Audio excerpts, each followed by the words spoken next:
रामकृष्ण हरी मैत्रिणींनो, स्वागत आहे आपल्या सर्वांचे। आजच्या व्हिडिओत आपण बघणार आहेत फोर्टक्स ब्लाउजची संपूर्ण स्टिचिंग। अगदी फिटिंगपर्यंत मी तुम्हाला सर्व काही समजून सांगणार आहे, स्टेप बाय स्टेप। फोर्टक्स ब्लाउज तुम्ही कसं स्टिच करू शकता आणि या ब्लाउजची कटिंग जर का तुम्हाला बघायची असेल तर मी हे ब्लाउज डायरेक्ट लाईव्हमध्ये कटिंग करून तुम्हाला दाखवलेलं आहे। एकाच कस्टमरचे माझ्याकडे हे 4 ब्लाउज होते 42 मापाचे। ते 4ही ब्लाउज मी तुम्हाला एक सोबत कटिंग सोमवारच्या लाईव्हमध्ये दाखवलेली आहे। आणि तेव्हाच मग मी प्रश्न केला की म्हटलं तुम्हाला ह्या ब्लाउजची स्टिचिंग बघायची आहे का? तर भरपूर मैत्रिणींनी मला सांगितलं की ताई आम्हाला व्हिडिओ करून तुम्ही आमच्यासोबत शेअर करा, म्हणजे तुम्हाला स्टिचिंग बघायची आहे असं म्हणून मग म्हटलं चला तुम्हाला स्टेप बाय स्टेप स्टिचिंग दाखवते। तर आता जे टक्स मी मार्किंग करून घेतले होते ना कटिंगच्या वेळेस, तेच टक्स मी दुसऱ्या बाजूला असे प्रेस करून घेतलेले आहेत चॉकच्या मदतीने। आणि हे जे काही ब्लाउज आहे त्याला संपूर्ण अस्तर जिथं मला जॉईंट करायचं होतं ते मी जॉईंट करून घेतलेलं आहे। म्हणजे जसं की बॅक पार्ट तयार झालेला आहे, बाह्य तयार झालेले आहेत। आता आपण फ्रंट इथं बघतोय। फ्रंटचे टक्स ह्या पद्धतीने घ्यायचे जसे मी घेतलेले आहेत। टक्सवर शिलाई टाकताना सुरुवात कुठून केलेली आहे ह्या खूप महत्त्वाच्या गोष्टी असतात। तुम्ही पण सेम टू सेम अशाच पद्धतीने जेव्हा स्टिचिंग करणार तेव्हा तुमचं ब्लाउज नक्कीच तुम्हाला छान असं जमणार आहे। तर आता बघा आपण क्रॉसपट्टी डबल करून घेतलेली आहे अस्तर जोडून। क्रॉसपट्टी मी नेहमी अल्टरच्या फिनिशिंगने लावते, जशी आता इथं लावून घेते।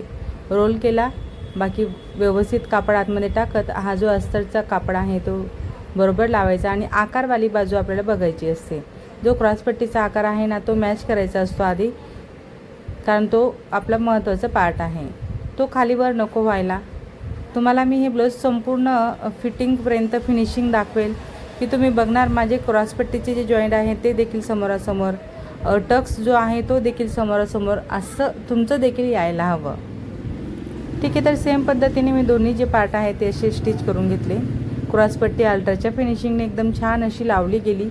तुम्हाला असं नसेल जमत तर तुम्ही अशी साधी पण लावू शकता, पण मी नेहमी माझ्या स्टुडंटला पण असंच शिकवते आणि मी स्वतः देखील हेच काम करत असते। मला अल्टरच्याच फिनिशिंगने क्रॉसपट्टी लावायला आवडते। तर बघा पुढे जे टोक आपण सोडून क्रॉसपट्टी लावतो ना ते आपण स्टिच करून एक्स्ट्रा कापड कट केला आणि आता आयहुक पट्टी इथे लावायला घेतोय। हे ब्लाऊज थोडं ओल्ड लेडीजचे आहेत, म्हणजे म्हाताऱ्या बाईचे आहेत, तर यांना काज बटन आहेत, म्हणून आपली आता ही जी पट्टी आहे ती काज पट्टी असणार आहे।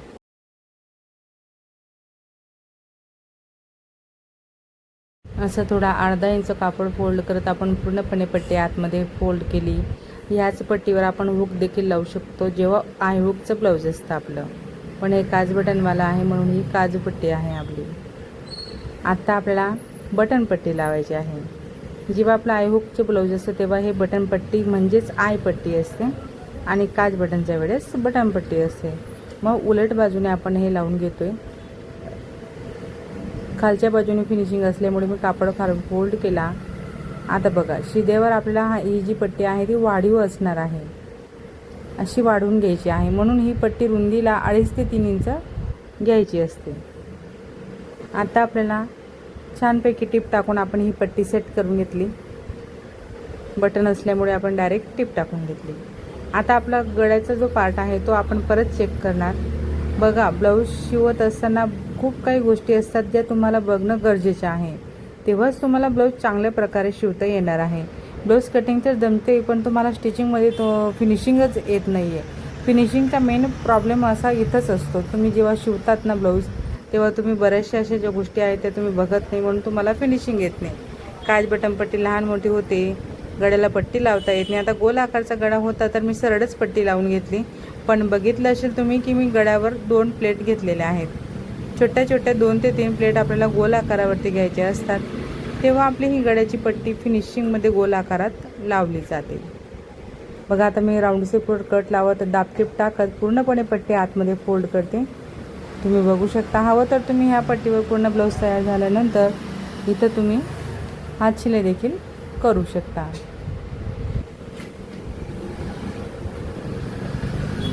आता दुसऱ्या बाजूने आपण गळ्याला पट्टी लावून घेतो। ही पट्टी शोल्डर कटच्या बाजूने लावली जाते। मी तुम्हाला दोन्ही पार्ट दाखवते, कारण ह्यासाठी की एक पट्टी आपण वरून लावतो, एक पट्टी म्हणजे खालच्या बाजूने लावतो असं। आपल्या मशीनमध्ये पार्ट कसे आपल्याला व्यवस्थित सेट करायचे असतात, ह्या पण गोष्टी खूप महत्त्वाच्या आहेत। बघा आता जी पट्टी आपली एक्स्ट्रा होती पुढे ती मी आतमध्ये फोल्ड केली।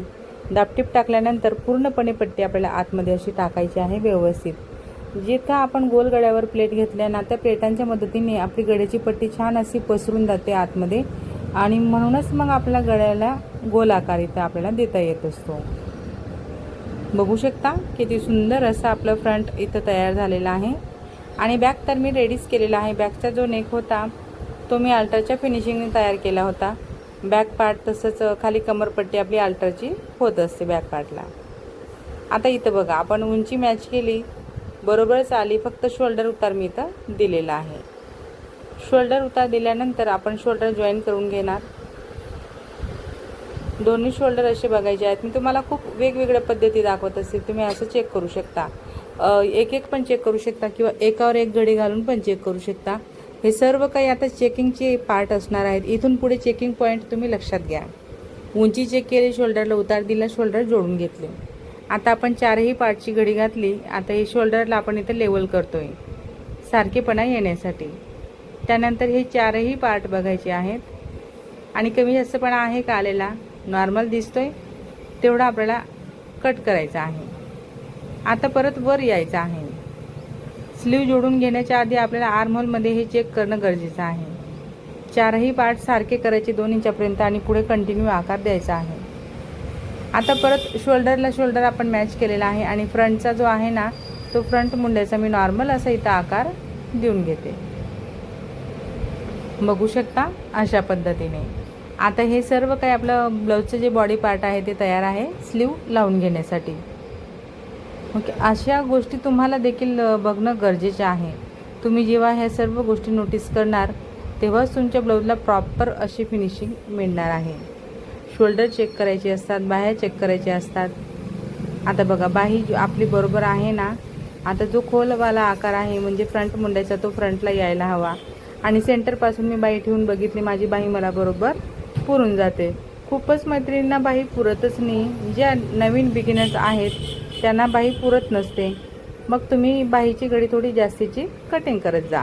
तुम्ही जोपर्यंत नवीन ब्लाऊज शिवतायत ना, किंवा तुम्ही नवीन सुरुवात केलेली आहे ब्लाऊज शिवायला, तर जिथं आपलं समजा आता हे मी 42 मापाचं ब्लाऊज कट केलेलं आहे, याची सविस्तर सर्व कटिंग मी तुम्हाला लाईव्हमध्ये दाखवलेली आहे। तर याची बाहीची घडी मी 42चं माप असल्यामुळे 10.5ची घेतली होती, तर मला ही बाही बरोबर इथं पुरलेली आहे। तुम्हाला जर का पुरत नसेल तर तुम्ही अर्धा किंवा 1 इंच घडीमध्ये वाढवून घेऊ शकता। तर बघा आपल्या दोन्ही बाह्या लावून झाल्या। बाह्यांना मी इंटरलॉक केलेला आहे। बघा बुटीक असल्यामुळे मला ब्लाऊजांना प्रॉपर अशी फिनिशिंग द्यावी लागते। तर बाही जोडली का परत त्याला इंटरलॉक करायचं, शोल्डर जोडलं का त्याला इंटरलॉक करायचं, तेव्हा कुठे जाऊन ब्लाऊजला फिनिशिंग एकदम छान अशी मिळत असते। ठीक आहे ना। आता दोन्ही बाजूला आपण एकदम शेवटची टिप टाकून घेणार आणि मग इथं आता फिटिंगला घेणार। त्यासाठी मी कमरेचं माप मोजून घेतलेलं आहे। कंबर आहे कस्टमरचं 40चं आणि 40चा पुढे किती जास्तीचा आलेला आहे, तर 4 इंच जास्त आलेला आहे। मग 4च्या निम्मे 2 आणि 2च्या निम्मे 1 असं 1 इंच मी खाली मार्जिन घेतली आणि इथं छातीचा चौथा भाग घेतलेला आहे म्हणजे 10.5। 10.5वर मुंड्यामध्ये पॉईंट लावला, दंडघेर मोजून घेते।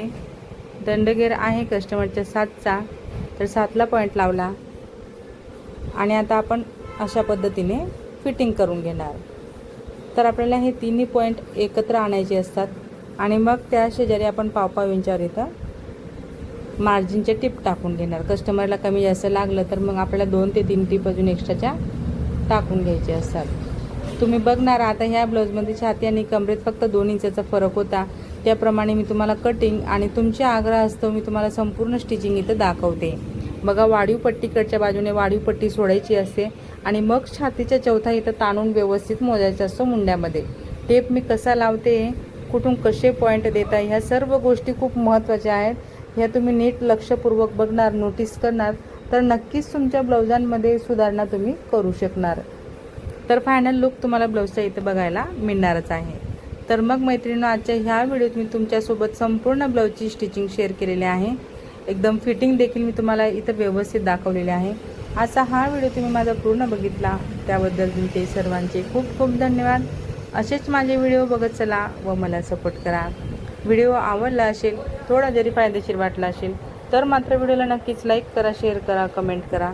चॅनलवर नवीन असणार, पहिल्यांदाच बघत असणार तर चॅनलला सबस्क्राईब करा. सोबत बेल आयकॉन क्लिक करून ऑलवर सेट करा रोजची अशी छान छान व नवनवीन व्हिडिओ पाहण्यासाठी. चला तर मग भेटूया आपण पुढच्या एक छान अशा व्हिडिओवर आणि नवीन डिझाईनसोबत. बघू शकता फायनल लुक किती सुंदर आलेला आहे. एकदम छान असं ब्लाऊज आपलं फिनिशिंगला इथं तयार झालेलं आहे. तर मग आवडलं असेल ब्लाऊज तर नक्कीच लाईक करा. धन्यवाद.